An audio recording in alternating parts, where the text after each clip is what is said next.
এক, সাম্প্রতিক সময়ে ইরান ইসরায়েল উত্তেজনার মূল কারণ কি?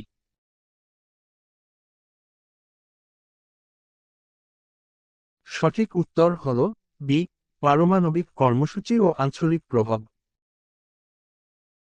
2, ইসরায়েলের বিরুদ্ধে ইরানের সামরিক কৌশলে কোনটি বেশি ব্যবহৃত হচ্ছে?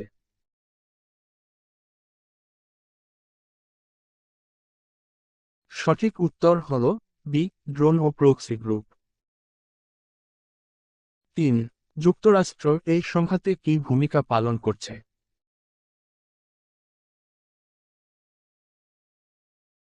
সঠিক উত্তর হল বি, ইসরায়েলকে সমর্থন ও প্রতিরক্ষা সহায়তা দিচ্ছে।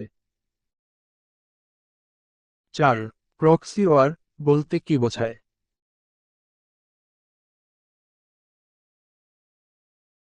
সঠিক উত্তর হল বি, তৃতীয় পক্ষ বা গোষ্ঠীর মাধ্যমে যুদ্ধ।